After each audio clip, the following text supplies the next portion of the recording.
ಸ್ಯಾಂದ್ಯಾದ್ಭವತನಭಿಮತಿ ಹೇತು. ಆನಂದ ತೀರ್ಥರೆಂಬ ಕ್ಷೀರ ಸಮುದ್ರ ಅದು ಸರ್ವದಾ ನಮಗೆ ಮಂಗಳವನ್ನುಂಟು ಮಾಡುವಂಥದ್ದು. ಮಾತಿನ ಪ್ರಪಂಚದಲ್ಲಿ ಮೂಡಿ ಬಂದ ಅತ್ಯಂತ ತಿಳಿಯಾದ ಅರಿವಿನ ಬೆಳಕು ಎಲ್ಲ ದಿಕ್ಕುಗಳನ್ನು ಕೂಡ ತನ್ನ ಅಪರೂಪದ ಮಾತಿನ ಗೊಂಚಲಿನಿಂದ ಬೆಳಗುತ್ತಾ ಇದೆ. ಅಂತಹ ಸಮುದ್ರ ಅದು. ಶ್ರೀಮನ್ನಾರಾಯಣ ತನ್ನ ಎದೆಯಲ್ಲಿ ಶ್ರೀವತ್ಸ ಚಿಹ್ನೆಯ ನೆಪದಲ್ಲಿ ಲಕ್ಷ್ಮಿಯನ್ನು ಹೊತ್ತು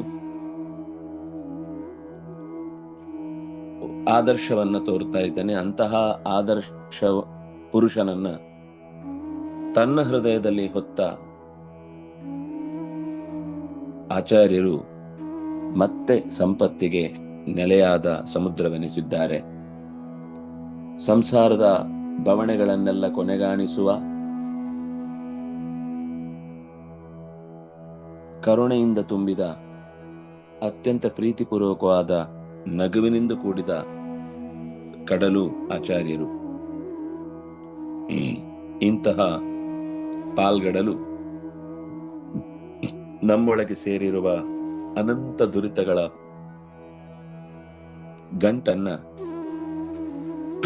ನಮಗೆ ಅಂಟದಂತೆ ದೂರಕ್ಕಿರಿಸಲಿ ಅಂತ ಪ್ರಾರ್ಥನೆ ಮಾಡಿದ್ರು. ನಿಮ್ಗೆ ಯಾವುದು ಬೇಡ, ನಿಮ್ಗೆ ಯಾವುದು ನನ್ನ ಜೀವನದಲ್ಲಿ ಹೊಂದಾಣಿಕೆ ಆಗದ್ದು ಅಂತ ಅನ್ಸುತ್ತೋ ಅದನ್ನೆಲ್ಲ ಕಿತ್ತು ಬಿಸಾಕಿ ಅದನ್ನು ಯಾವತ್ತೂ ಕೂಡ ಉಳಿಸ್ಬೇಡಿ ನನ್ನೊಳಗೆ ಅಂತ ಹೇಳ್ತಿದ್ದಾರೆ.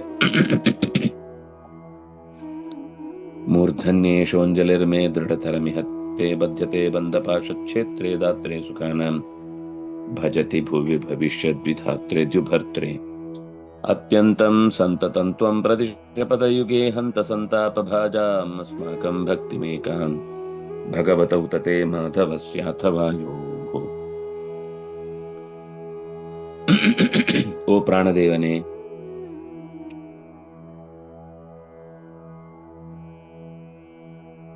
ನೀನು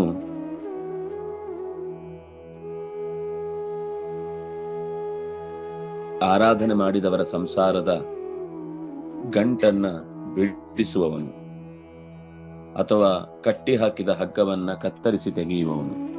ತ್ವಂ ಅತ್ಯಂತಂ, ನೀನು ಅತ್ಯಂತ ಹತ್ತಿರದವನು. ಸಂತಾಪ ಭಾಜಾಂ ಅಸ್ಮಾಕಂ, ಸಂತಾಪದಿಂದ ಒದ್ದಾಡುತ್ತಾ ಇರುವ ನಮ್ಮನ್ನು ಉದ್ಧರಿಸುವವನು. ನಾವು ಎರಡು ಕೈಗಳನ್ನು ಎತ್ತಿ ನಿಮಗೆ ನಮಸ್ಕರಿಸ್ತಾ ಇದ್ದೇವೆ. ದೃಢತರಮಿಹ ಬದ್ಧತೆ ಬಂಧಪಾಶ ಕ್ಷೇತ್ರೇ, ಈ ಸಂಸಾರದಲ್ಲಿ ಚೆನ್ನಾಗಿ ಸಿಕ್ಕಿಬಿದ್ದಿದ್ದೇವೆ. ಅಂತಹ ಬಂಧಪಾಶ ಕ್ಷೇತ್ರೇ ಸುಖಾನಾಂ ದಾತ್ರೆ, ಬಂಧಪಾಶಗಳನ್ನ ಕತ್ತರಿಸುವ, ಸಂತೋಷವನ್ನ ನೀಡುವ, ಅಷ್ಟೇ ಅಲ್ಲ ಭವಿಷ್ಯದ್ ವಿಧಾತ್ರೆ, ಮುಂದಿನ ಚತುರ್ಮುಖನ ದಿನದ ಮುಂದಿನ ಸೃಷ್ಟಿಯ ಚತುರ್ಮುಖ ನೀನೆ. ಈ ಚತುರ್ಮುಖ 100 ವರ್ಷಗಳ ಕಾಲ ಭೂಮಿಯನ್ನು ಆಳಿದ ಮೇಲೆ ಜಗತ್ತಿನ ಎಲ್ಲ ಸೃಷ್ಟಿಯ ಪ್ರಕ್ರಿಯೆಯನ್ನ ಮುಂದಿನ ಹಂತಕ್ಕೆ ಪ್ರಾಣನಿಗೆ ಬಿಟ್ಟುಕೊಟ್ಟು ಅವನು ವಿಶ್ರಾಂತಿಗೆ ಹೋಗ್ತಾನೆ ಭಗವಂತನ ಜೊತೆಗೆ. ಆಗ ಪ್ರಾಣದೇವನೇ ಭಾರತೀಯನಲ್ಲ, ನೀನೇ ಈ ಜಗತ್ತಿನ ಚತುರ್ಮುಖನ ಸ್ಥಾನವನ್ನು ಹೊಂದುತ್ತಿ. ಅಂತಹ ನಿನಗೆ ಮೇ ಅಂಜಲಿ, ಮೇ ಏಷಃ ಅಂಜಲಿ ಮೂರ್ಧನಿ ದೃಢತರಂ, ನನ್ನ ಅಂಗೈಯ ಅಂಜಲಿ ಬಂಧವನ್ನ ತಲೆ ಮೇಲಿರಿಸಿಕೊಂಡು ಬಿಗಿಯಾಗಿ ಜೋಡಿಸಿ ನಿನ್ನನ್ನ ಪ್ರಾರ್ಥಿಸ್ತಾ ಇದ್ದೇನೆ. ಸಂಸಾರದ ಬೇಗೆಯಲ್ಲಿ ಬಳಲುತ್ತಿರುವಂತಹ ನಮ್ಮಂತಹ ಪಾಮರರಿಗೆ ಷಡ್ಗುಣೈಶ್ವರ್ಯ ಸಂಪನ್ನನಾದ ರಮಾ ಮನೋಹರನ ಮತ್ತು ನಿನ್ನ ಮಾಧವಸ್ಯ ಅಥವಾಯೋಃ ಭಗವತಃ ಮಾಧವಸ್ಯ ಅಥವಾಯೋಃ ಏಕಾಂ ಭಕ್ತಿಂ, ನಿಮ್ಮಿಬ್ಬರ ಜೋಡಿ ಅಡಿದಾವರೆಗಳಲ್ಲಿ ಅನನ್ಯ ಭಕ್ತಿಯನ್ನ ಏಕಾಂ ಭಕ್ತಿಂ ಅಸ್ಮಾಕಂ, ಏಕಾಂ ಅಂದ್ರೆ ನಿರಂತರವಾದ ಪ್ರಧಾನವಾದ ಭಕ್ತಿಯನ್ನ ನೀಡು, ನಮಗೆ ಕೊಟ್ಟು ಅನುಗ್ರಹಿಸು, ಕರುಣಿಸು ಅಂತ ಕೇಳ್ತಾ ಇದ್ದಾರೆ. ಪ್ರದಿಶ ಅಂದ್ರೆ ಕೊಡು ಅಂತ ಅರ್ಥ. ಏನ್ ಕೊಡ್ಬೇಕು? ಸತತಂ ಪ್ರದಿಶ, ಸತತಂ ಏಕಾಂ ಭಕ್ತಿಂ ಪ್ರದಿಶ. ಕುತ್ರ ಭಕ್ತಿ? ಭಗವತಃ ಮಾಧವಸ್ಯ ಅಥ ವಾಯೋಃ ಏಕಾಂ ಭಕ್ತಿಂ ಪ್ರದಿಶ.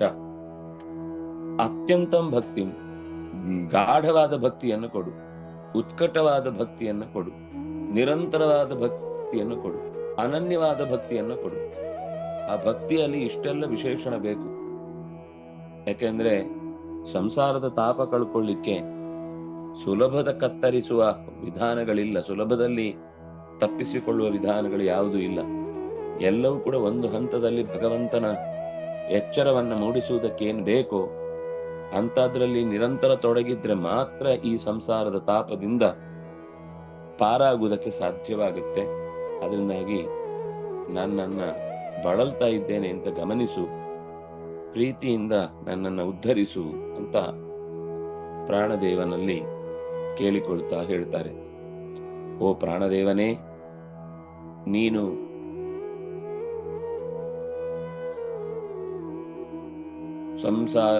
ಸಂತಾಪ ಭಾಜಾಂ,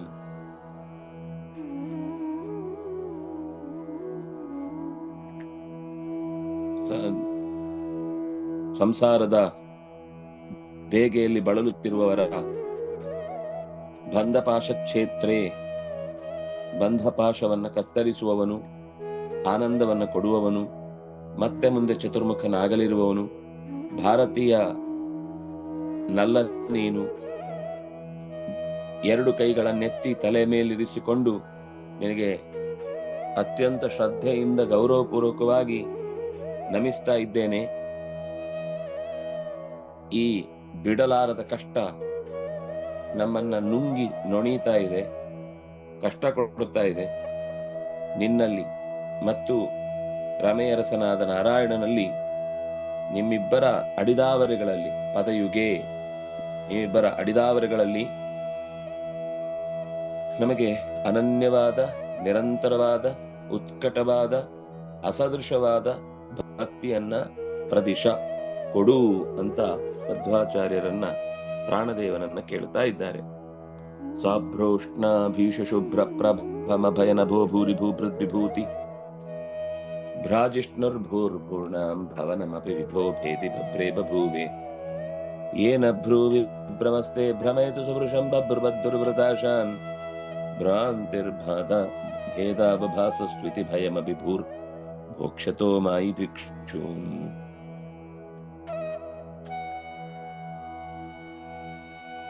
ಪ್ರಾಣದೇವ ಅಂದ್ರೆ ಭಯ ಅಂದ್ರೆ ಏನು ಅಂತಾನೆ ಗೊತ್ತಿಲ್ಲದವ, ಭಯವನ್ನ ಗೆದ್ದವ. ಅಷ್ಟೇ ಅಲ್ಲ, ಪರಮಾತ್ಮನಂತೆ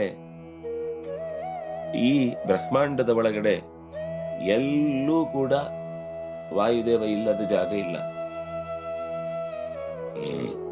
ಮುಕ್ತ ಸ್ಥಾನ ಬಿಡಿ, ಉಳಿದಂತೆ ಜಗತ್ತಿನ ಎಲ್ಲೆಡೆ ತುಂಬಿರುವ ತತ್ವ ಅಂದ್ರೆ ಅದು ಪ್ರಾಣ ತತ್ವ. ದೇವರಷ್ಟೇ ಈ ವಿಷಯದಲ್ಲಿ ಅವನ ಸೇವೆಗೋಸ್ಕರ ಬ್ರಹ್ಮಾಂಡದ ಒಳಭಾಗದ ಎಲ್ಲೆಡೆ ನೆಲೆಸಿ ಅನನ್ಯವಾದ ಸೇವೆಯನ್ನ ದೇವರಿಗೋಸ್ಕರ ಮಾಡ್ತಾ ಇದ್ದಿ. ನೀನೆಲ್ಲೆಡೆ ತುಂಬಿಕೊಂಡು ಬಿಟ್ಟಿದ್ದಿ. ನಿನ್ನ ಭ್ರೂ ಕುಣಿತಕ್ಕೆ, ಭ್ರೂ ವಿಜೃಂಭಕ್ಕೆ ಎಲ್ಲವೂ ಕೂಡ ಸೃಷ್ಟಿಯಾಗುತ್ತೆ, ಆಮೇಲೆ ಬಹಳ ಕಾಲ ಉಳಿಯುತ್ತೆ. ಕಾಲ ಮುಗಿದ ಮೇಲೆ ಅಳಿಯತ್ತೆ. ನೀನು ಮೋಡಗಳಿಗೆ, ಸೂರ್ಯ ಚಂದ್ರರಿಗೆ ಆಸರೆಯಾಗಿದ್ದಿ. ಆಕಾಶದಂತೆ ಎಲ್ಲವನ್ನು ನಿನ್ನೊಳಗಿರಿಸಿಕೊಂಡಿದ್ದಿ. ಎಷ್ಟೋ ಎಷ್ಟೋ ರಾಜರು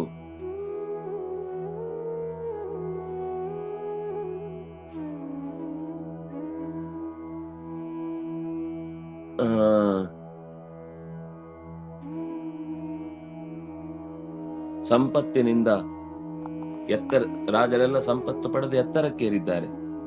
ಎಷ್ಟೋ ದೇವತೆಗಳು ಇಲ್ಲಿ ಅವತರಿಸಿ ಭೂಮಿಯನ್ನ ಸುಸಂಪನ್ನಗೊಳಿಸಿದ್ದಾರೆ. ಇಂತಹ ಭೂಮಿಯನ್ನು ಮಾಯಾವಾದದ ನಂಬಿಕೆಗೆ ಬದುಕನ್ನೇ ಮುಡಿಪಾಗಿಟ್ಟ ಮಂದಿ ಇಷ್ಟೆಲ್ಲ ವೈವಿಧ್ಯಮಯವಾದ ಸೃಷ್ಟಿಯನ್ನು ಭ್ರಮೆಯನ್ನುತ್ತಾ ಕೂತಿದ್ದಾರೆ. ಮುಂದೆ ಭಯಾನಕವಾದ ದುಃಖದಲ್ಲಿ ಬಳಲಿಕ್ಕಿದ್ದಾರೆ. ಎಲ್ಲವನ್ನು ಅನಾಯಾಸವಾಗಿ ಹುಬ್ಬಿನಿಂದಲೇ ಮಣಿಸಬಲ್ಲ ನಿನ್ನ ಕುಣಿತ ಈ ಮುಂಗುಸಿಯಂತೆ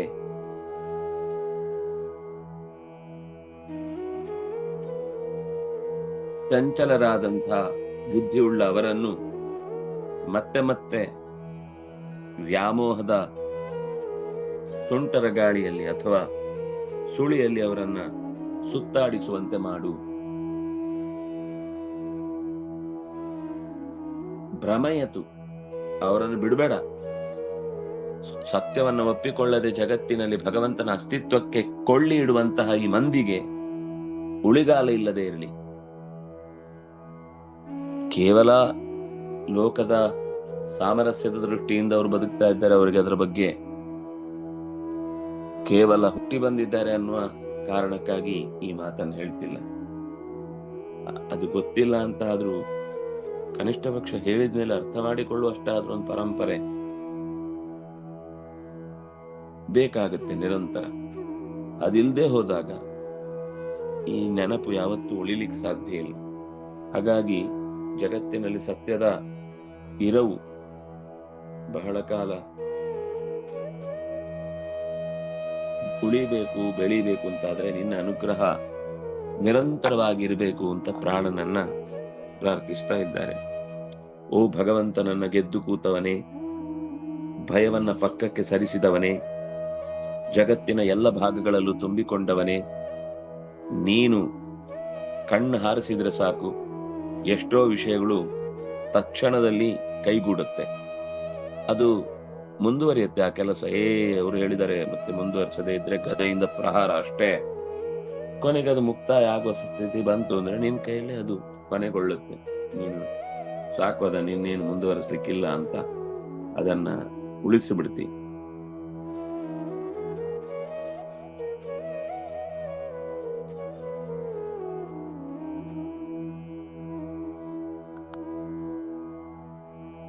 ಇನ್ನು ಮೋಡಗಳು, ನೇಸರ, ಚಂದಿರ ಇವೆಲ್ಲದಕ್ಕೂ ಆಸರೆಯಾದ ಜಗತ್ತಿನ ಬೇರೆ ಬೇರೆ ಪದಾರ್ಥಗಳು ಮತ್ತು ಇಲ್ಲಿಯ ತನಕ ಭೂಮಿಯನ್ನಾಳಿದ ರಾಜರ ದೊಡ್ಡ ಪರಂಪರೆ, ದೇವತೆಗಳ ಆಡುಂಬಲ, ಇವೆಲ್ಲವನ್ನು ಕೂಡ ಏನೂ ಇಲ್ಲ, ಕೇವಲ ಅದೊಂದು ಭ್ರಮೆ, ಅದರ ಸೃಷ್ಟಿಯ ವಿಭ್ರಮ ಅಂತೆಲ್ಲ ಜನರನ್ನ ದುಃಖದ ಕಡಲಲ್ಲಿ ಮುಳುಗಿಸಿದ್ದಲ್ಲದೆ ತಾವು ಮುಳುಗಿ ಎಲ್ಲವನ್ನೂ ರಾಡಿ ಮಾಡಿ ಹಾಕಿದ್ದಾರೆ. ಅಂಥವರನ್ನೆಲ್ಲ ಮಣಿಸ್ಲಿಕ್ಕೆ ಸಾಮರ್ಥ್ಯ ಇರುವುದು ನಿನಗೆ, ನಿನ್ನ ಹುಬ್ಬಿನ ಕುಣಿತಕ್ಕೆ. ಮುಂಗುಸಿಗಳ ಹಾಗೆ ಚಂಚಲ ಚಿತ್ತರಾಗಿ ಕಂಡಿದ್ದನ್ನ ಅರಣೆ ಎಂತೊಂದಿದೆ. ಅದೇ ಓಡಿ ಬರುತ್ತೆ, ಕಚ್ಚಬೇಕು ಅನ್ನೋದಾಗ ಮರ್ತು ಹೋಗಿರುತ್ತೆ, ಮತ್ತು ಓಡುತ್ತೆ ಬೇರೆ ಕಡೆ. ತುಂಬಾ ಅಪರೂಪಕ್ಕೆ ಅದು ಗಂಭೀರವಾಗಿ ಕೆಲಸ ಮಾಡುತ್ತೆ. ಹಾಗೆ ಚಂಚಲ ಚಿತ್ತರಾದ ಮುಂಗುಸಿಗಳಂತೆ ಮತ್ತೆ ಮತ್ತೆ ಅವರನ್ನ ಪ್ರಾಣದೇವ ನೀನೇ ಅವರನ್ನ ನಿಗ್ರಹಿಸಬೇಕು, ಮೋಹದ ಸುಳಿಯಲ್ಲಿ ಹಾಕಿ ಅವರಿಗೆ ಸರಿಯಾದ ಆಲೋಚನೆ ಬರದಂತೆ ತಪ್ಪು ವಿಷಯಕ್ಕೆ ಬುದ್ಧಿವಂತಿಕೆಯ ಬಳಕೆಯಿಂದ ಸರಿ ಇಂತಾಗುವ ಸಮಸ್ಯೆ ಇರುವುದನ್ನ ನೀನು ತಪ್ಪಿಸಬೇಕು ಹೊರತು ಈ ರೀತಿ ಅವರವರ ಯೋಗ್ಯತೆಗೆ ತಕ್ಕಂತೆ ಜ್ಞಾನದ ಪ್ರಸಾರ ಆಗತ್ತೆ ಅಂತ ಭಾವಿಸಿ ಬಿಡುದು ಬೇಡ. ಅವರನ್ನ ಆ ಭ್ರಮೆಯಲ್ಲೇ ಉಳಿಸು ಅಂತ ಪ್ರಾಣದೇವರ ಹತ್ರ ಕೇಳ್ತಾ ಇದ್ದಾರೆ. ಮತ್ತೆ ಮುಂದಿನ ಶನಿವಾರ ಭಾನುವಾರ ಮುಂದಿನ ಶ್ಲೋಕದ ಅನುಸಂಧಾನ ಮಾಡೋಣ ಅಂತ ಹೇಳ್ತಾ, ಕಾಯೇನ ವಾಚಾ ಮನಸಾ ಇಂದ್ರಿಯರ್ವಾ ಬುದ್ಧ್ಯಾ ಆತ್ಮನಾ ವಾ ಅನುಸೃತ ಸ್ವಭಾವ ಕರೋಮಿ ಯದ್ಯತ್ ಸಕಲಂ ಪರಸ್ಮೈ ನಾರಾಯಣಾಯ ಸಮರ್ಪಯಾಮಿ. ಶ್ರೀಕೃಷ್ಣಾರ್ಪಣಮಸ್ತು.